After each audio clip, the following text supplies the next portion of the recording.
50 साल पुरानी यादें, 40 साल पुरानी यादें, 35 साल पुरानी यादें, यादों के अंबार लगे हुए हैं।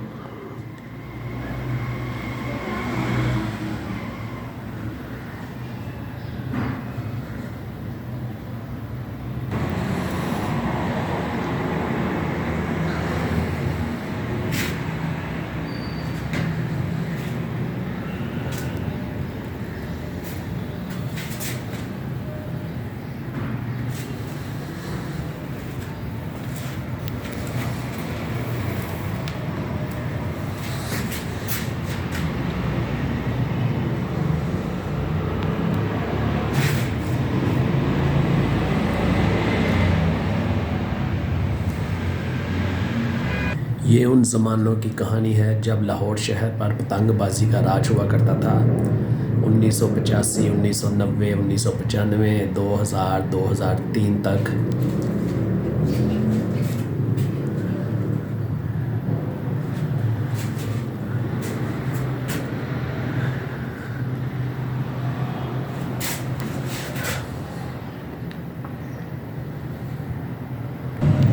जनवरी का आखिरी हफ्ता और मीठी मीठी जनवरी की धूप में छत पर बैठकर पुरानी यादों को ताज़ा किया जा रहा है।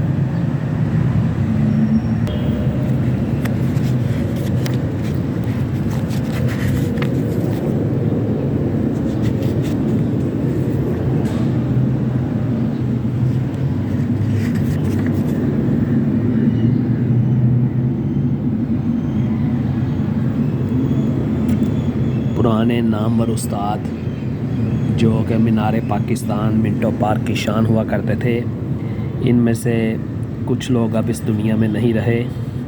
सिर्फ ये किताबों, रिसालों और बातों तक इनकी कहानियाँ महदूद हो चुकी हैं।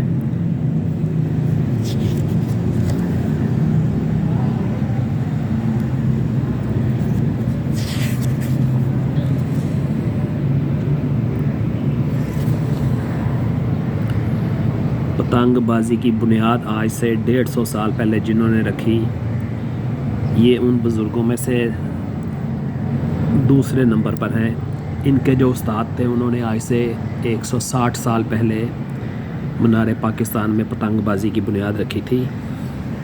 सब ये पुरानी यादें, गुज़रे ज़माने, ये दुनिया के मुख्तलिफ़ मुल्कों की पतंगें। चीज़ पढ़ने से ताल्लुक़ रखती है तो इसमें हर एक दरवाज़े की डिटेल उसने दी है कि कौन कौन सा पतंगबाज, कौन कौन सा उस्ताद किस दरवाज़े में रहता था और उसके आगे कौन कौन से शागिर्द थे और कहाँ कहाँ पतंगबाजी किस किस वक्त हुआ करती थी। ये सारा उसने डोर लगाने के अड्डे जो कि पूरे लाहौर में आज से 50 साल पहले बहुत ज़्यादा मशहूर थे, सब उनका तज़किरा किया है। ये एक और बुक, इस किताब में राइटर लिखता है, सिखों से पहले लाहौर में सरकारी सतह पर बसंत मनाने का जिक्र कहीं नहीं मिलता। राजा रणजीत सिंह पंजाब का या लाहौर का पहला हुक्मरान था जिसने बसंत मनाने में गैर मामूली दिलचस्पी का मुजाहरा किया और इसे सही मानों में एक मेले का रंग दे दिया। वो बड़े मजहबी जोश व खरोश के साथ खुद इसमें शरीक होता था और इस मौका पर बाकायदा दरबार लगाता था। मुमकिन है इसके दरबार से वाबस्ता बाज़ मुसलमान भी इसमें शरीक होते हों, मगर इसमें आम मुसलमानों की शिरकत का सबूत नहीं मिलता। एक अंग्रेज़ सयाह अलेक्जेंडर बर्नर 1832 में लाहौर आया। वो राजा रणजीत सिंह के दरबार और मेले का जिक्र करते हुए लिखता है, 6 फरवरी को बसंत का त्यौहार लाहौर में शान व शौकत से मनाया गया। इसका मतलब आम तौर पर मौसम बहार होता है। रणजीत सिंह ने इस मौका पर हमें मदऊ किया। हम इसके हमरा हाथियों पर सवार होकर खुशियों का मुजाहरा देखने गए जो दीगर इलाकों की तरह मौसम बहार की आमद पर मनाई जाती हैं। पंजाब के फ़ौजी दस्ते कतारों की सूरत में खड़े थे और उन्होंने 2 मील तवील एक गली की शक्ल बना ली थी और इसके आखिरी सिरे तक जाने के लिए 30 मिनट दरकार होते थे। फ़ौज बाकायदा फ़ौजी दस्तों, सवारों, पैदल फ़ौज और तोपखाने पर मुश्तमिल होती थी। पूरी फ़ौज ने पीले रंग का लिबास यकसा तौर पर पहना होता था। ये इस त्यौहार का मखसूस लिबास था। महाराजा कतार के करीब से गुज़रा और अपनी फ़ौजों की सलामी ली। हमारा रास्ता मुकम्मल तौर पर नाम हमवार सतह ज़मीन पर वाक़या पुराने लाहौर के खंडरात से होकर जाता था, लिहाजा इस वजह से कतार में लहर की सी शक्ल पैदा हो गई थी और इस चीज़ ने मंज़र की खूबसूरती में भी इजाफ़ा कर दिया था। इस शानदार कतार के आखिर पर जर्द हाशियों वाला शाही हैमा नस्ब था। इनके दरमियान 1 लाख रुपये मालियत का छपर कट था। उसको सुच्चे मोतियों से आरास्ता किया गया था और कीमती पत्थरों का हाशिया लगाया गया था। इससे बड़ी कोई चीज़ तस्वुर में आ ही नहीं सकती थी। इसके एक कोने में रंजीत सिंह बैठ गया और ग्रंथ सुनने लगा। यह तकरीबन 10 मिनट तक पढ़ी गई। उसने महंत को नजराना पेश किया और मुक़द्दस किताब को 10 मुख्तलिफ रंगों के ग़िलाफ़ों में लपेट कर रख दिया। बलाई ग़िलाफ़ त्यौहार की मुनासबत से पीले रंग की महमल का था। बादशाह के सामने फल और फूल रखे गए और जर्द फूल पैदा करने वाली हर जारी और दरख्त को इस खूबसूरती से महरूम कर दिया गया। मुझे इसकी कोई वजह मालूम न हो सकी कि इस कदर सादा रंग का क्यों इंतखाब किया गया, लेकिन शायद ये हुक्मरान की मनमानी थी। इसके बाद जर्द लिबास में मलबूस उसकी फ़ौज के कमांडर उमरा मालो ज़र की सूरत में नजराने पेश करने के लिए काबुल के मजजूल बादशाहों शाह जमा और शाह अयूब के 2 बेटे दाखिल हुए। कुछ देर तक गुफ्त शनीद की।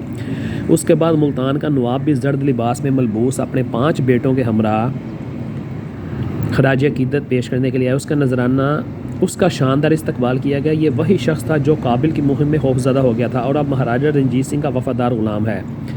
इसका नाम सरफराज खान है। बहावलपुर और सिंध के नुमाइंदे अपनी बारी पर हाज़िर हुए। रक्स करती हुई लड़कियों ने इस त्यौहार को इश्किया गीत बड़ी खूबसूरती से सुनाए। महाराजा ने उनको बड़ी फ़याज़ी से तोहफ़े दिए। अलेक्जेंडर की रिपोर्ट से तो ये ज़ाहिर होता है कि रंजीत सिंह का बाज गुजार मुल्तान का नवाब भी इस तकरीब में शरीक हुआ और उसकी ये मजबूरी थी, मगर उसमें लाहौर की आवाम की शिरकत का जिक्र नहीं है।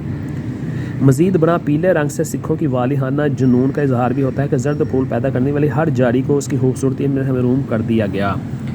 राजा के जानशीनों ने भी बसंती त्यौहार को बाकायदा मेले की सूरत में जारी रखा, बल्कि उन्होंने बसंत पंचमी के मेले को तिजारत और अशिया की खरीदो फरोख्त के लिए भी इस्तेमाल किया। 1848 में बसंत मेला को 1 रोज़ा त्यौहार की बजाय 8 रोज़ तक मनाने का फ़ैसला किया गया। जॉन लॉरेंस साहब कायम मुकाम एजेंट गवर्नर जनरल ममालिक शुमाल मगरब और रेजिडेंट लाहौर ने एक रूबकार के ज़रिए इस ख्वाहिश का इजहार किया कि बसंत पंचमी का मेला जो 9 फरवरी 1848 को होना था, उसे 5 फरवरी 1848 से 12 फरवरी 1848 तक मुनक्किद किया जाए।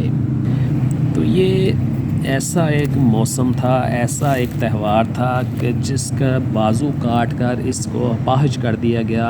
कोई वजह नहीं इसकी मालूम होती क्या रीज़न था, लेकिन ये आप देख लें कि ये लाहौरियों के दिलों में बसता है। और ये यहाँ ये यूनुस अदीब साहब ने ये लिखा बसंत के लफ्ज़ी मानी बहार के हैं। ये सारा आप देखें।